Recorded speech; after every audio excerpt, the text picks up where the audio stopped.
siang, saudara-saudara. Nggak boleh mengucapkan salam kepada Yahudi dan Nasrani. Selamat siang. Selamat siangnya yang selamat. Anda dengarkan saya, siangnya yang selamat, Anda tidak selamat. Gitu loh maksudnya, gimana sih? Gitu. Itulah Islam yang saya yakini. Gitu, selamat siang, siangnya selamat, Anda belum tentu. Begitu. Nah, makanya saya bilang, menurut ajaran agama Islam tidak boleh mengucapkan selamat kepada orang. Jangan bernapas di mikrofon, Azam. Oke. Azam, menurut ajaran agama Islam tidak boleh mengucapkan selamat kepada non-muslim, betul? Ya, langsung saja. Ada apa siang hari ini? Bagaimana? Jangan ditutup-tutupi ajaran agama Islam. Betul? Ya. Dan Bang Azam Betul. sudah mengakui bahwa secara kaidah bahasa Muhammad itu adalah robnya umat Di dalam Islam, Islam gini. Di dalam mau Islam melarikan orang diri, dia dengarkan dulu Anda ini. Di dalam Islam orang-orang yang seperti Edis ini kalau ketemu dipersempit jalannya, begitu. Betul nggak? Nah, kan? Ya, begitu. Iya sudah. Kita persempit jalannya, jangan dikasih jalan. Kalau ada jurang didorong ke jurang gitu biar jatuh. Nah, itulah ajaran agama Islam. Begitu. Begitu. Iya, sudah. Ada apa itu? Kenapa Oke, begitu? Bang Azam, menurut ajaran agama Islam, secara kaidah bahasa Arab, Muhammad itu adalah robnya umat Islam, betul? Muhammad Robbul Mal, Robbul Ibil. Ya, Muhammad Robbul Mal, Robbul Ibil. Pokoknya Muhammad itu rob, banyak dia menjadi rob. Iya, gitu. betul kan teman-teman. Jadi kalian yang awam-awam ya, ini Ustadz ini, Bang Azam ini. Jadi kalian harus belajar kepada dia. Muhammad itu rob kalian. Robbul Ummah. Wajib Ya, tidak menjadikan Muhammad sebagai rob. Ya, wajib. Wajib. Kenapa? Ada apa di sini? Kenapa? Iya, Ayo. ini orang-orang Ada apa? awam, orang-orang awam saya bilang Ada apa? stop menjadikan Muhammad sebagai rob kalian, sebagai Tuhan kalian. Tapi Anda Saya jangan juga jalan rob, terus. Edis juga rob. Gimana? Kenapa ada apa? Ini kita rob pada posisinya masing-masing begitu. Rob itu Oke kan lah, ya. jabatan. Coba kita kasih Kenapa? naikin satu perempuan nih, ada Sisi. Iya. Ada apa? Iya, halo, selamat siang Sisi. Loh, tadi katanya diskusi dengan saya, kok naikkan lagi yang lain Tidak gimana sih? apa-apa, kita kasih satu nih biar Sisi. Ya, silakan Sisi nyalakan Innalillah. kamera. Bentar kak, ambil jawab dulu. Ya, silakan. Itu Kristen itu, bukan? Kalau dari Islam, pakaiannya oh, sih yes. Muslim ini. Oh ya, Muslim. Oke, siap. Kalau di Gimana channel dis? saya ini- Muhammad itu Robbul Mal, Robbul Ibil. Dia rob pada posisinya. Bisa juga menjadi Robbul Ummah. Artinya kan rob itu kan jabatan, bukan nama pribadi. Betul. Begitu. Betul, dan Muhammad itu robnya umat Muslim, betul? Saya bisa jadi rob, Edis bisa jadi rob. Dia Rob tanya pada apa, posisinya dijawab masing-masing. Iya, itu jawaban yang kompleks. Bang Azam, Muhammad itu adalah robnya umat Muslim, betul? Dia bisa menjadi robnya umat Muslim, bisa. Bisa. Coba, Tapi dia bagaimana? bukan Susah. Robbul Alamin. Oke, Tapi Sisi. dia dengar dulu. Anda jangan. Kalau mau Sebentar. begitu caranya, mending beli. Begini deh, Sebentar, saya tanya ajarin. Sisi dulu. Saya tanya Sisi dulu. Halo Sisi, Muslimah. Iya kak. Iya, gimana Kak. Sisi? Asik. Gimana Sisi? Mau panggil kak ini atau pak nih, kak Edis? Boleh Papa aja, kakek, Bapak boleh itu anaknya kakek, sudah banyak boleh itu. kakek, boleh boleh, ya kan? Wah, adik juga boleh, terserah.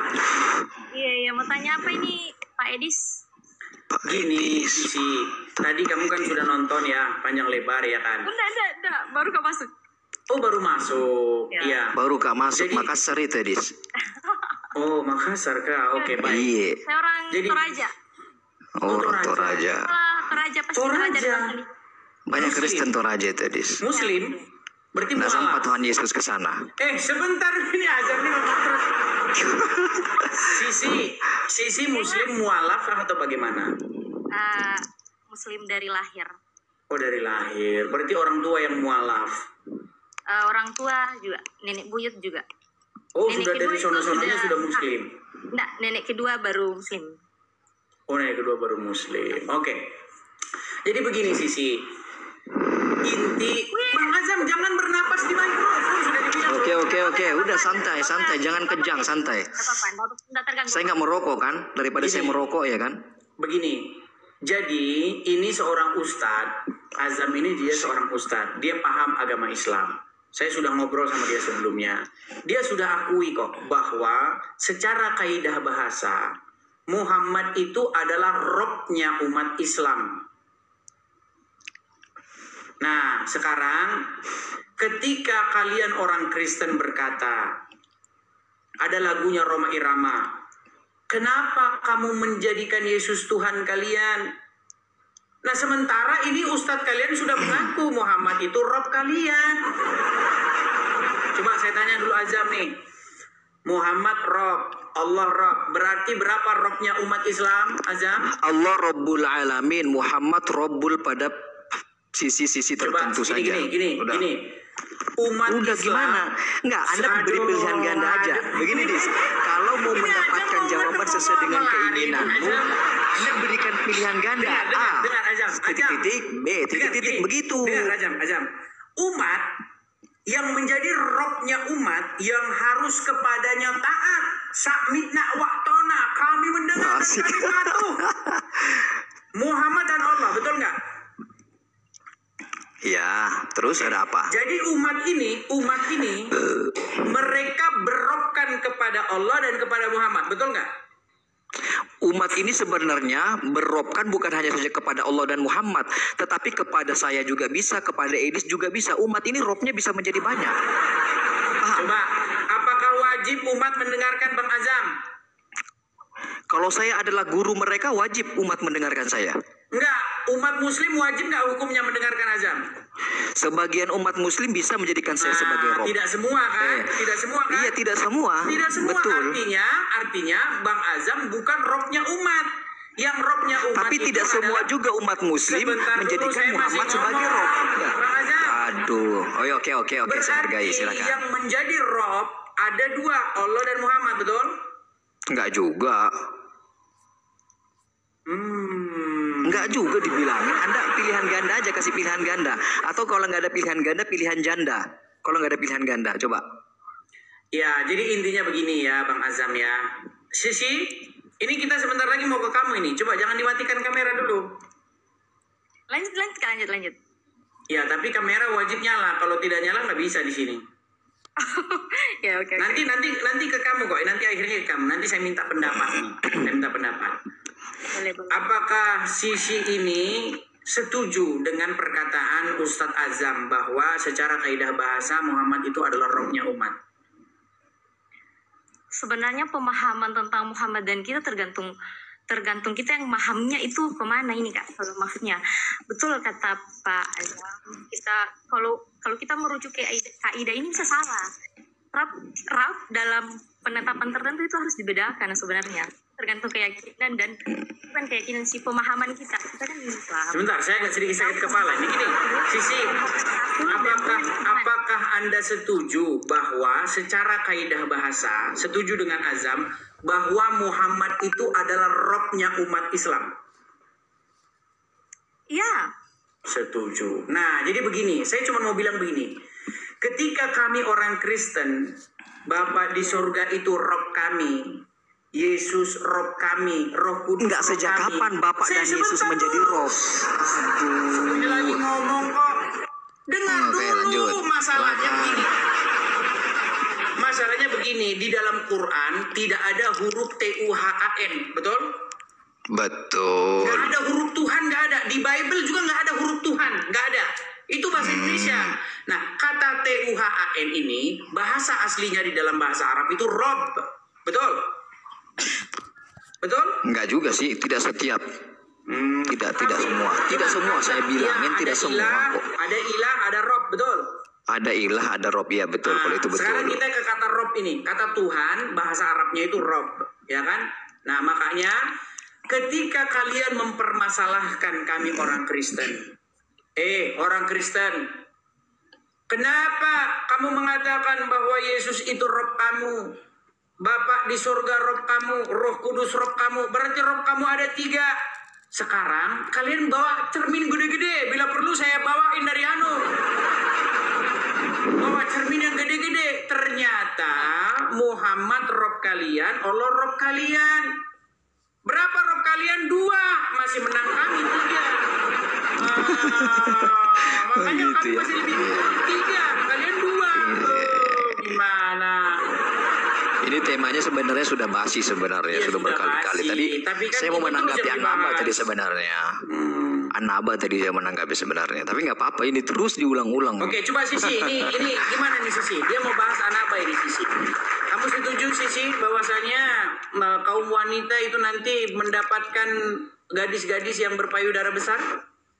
Ini mohon maaf ini Sisi, kita aduh saya nggak enak ini kita seolah-olah. Ya. Nggak apa-apa, Saya aja boleh Sisi kan? yang bahas, saya aja. Bolehkah saya dengan berbahasa yang demikian? Nggak apa-apa, saya aja nanggapi Sisi, nggak apa-apa. Lanjut. Iya, nggak apa-apa.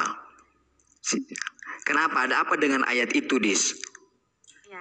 Gini Langsung Sisi. di framing aja. Coba ini mana sisinya? Karena kita kan Saya harus butuh aja. kaum wanita di sini untuk memverifikasi. Coba Nggak Sisi, kok, coba Sisi. Sisi saya aja dibilangin.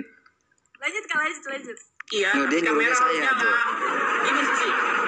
Ini menurut surat An-Naba ayat 33, Oke, dari dia janji, pahala, hadiah. Ya, reward bagi penghuni surga itu adalah gadis-gadis yang berpayudara besar. Termasuk untuk Sisi juga. Pertanyaan saya Sisi, buat apa nanti gadis-gadis yang payudara besar itu? Surah An-Naba ayat 33 ya. Ya. Innalil muttaqina mafazan hadaiqa wa anaba itu. Itu bunyinya. Dan ada pula gadis-gadis remaja yang subaya. Iya, dalam Ya, tafsir lain itu terjemahannya besar. Itu terjemahannya disembunyikan itu. Kalau terjemahan Ya, kenapa? di sini, Dis. itu gadis-gadis yang berpayudara Lamanya. montong. Iya, kenapa emang dengan ayat itu? Kenapa? Coba. Iya, Ada apa saya yang mau ingin tanya sama disampaikan? Sisi. Ada pesan apa? Sisi, kalau kamu masuk surganya orang Islam, kamu dikasih gadis-gadis berpayudara montok. Kira-kira buat apa kamu, Sisi? Silakan. Sebenarnya maknanya untuk ayat 3 An-Naba ayat 3 penafsirannya gadis-gadis remaja yang sebaya. Penafsirannya Itu untuk pria. betul. Itu untuk pria. Oke, wanita Sedangkan dapat apa? untuk wanita itu disediakan di ala surah Al-Imran itu mereka diberikan sebuah kemewahan seperti minaz zahabi wal fiddati, dari emas, perak dan perhiasan-perhiasan lainnya. Itu di dalam surah Al-Imran. Itu akan diberikan kepada para wanita. Intinya di dalam hadis Nabi Muhammad SAW dikatakan, ad-dunya sijinul mu'minin wa jannatul kafirin. Dunia ini adalah penjara dan neraka bagi orang-orang yang beriman dan surga bagi orang-orang kafir. Jadi orang beriman itu akan mendapatkan kebahagiaan di surga nanti. Begitu saudara-saudara. Begitu ya. Paham? Masuk lagi poinnya. Semua Itu. sudah dijanjikan, semua sudah diterangkan. Oke, Sesuai jadi dengan- Bang Azam, jadi betul bahwasanya itu berbicara mengenai gadis-gadis yang berpayudara besar. Iya, kenapa ketika di surga dikritik, ketika di dunia ketika ada orang menikah mendapatkan gadis yang berpayudara besar tidak dikritik? Coba paparkan logikanya.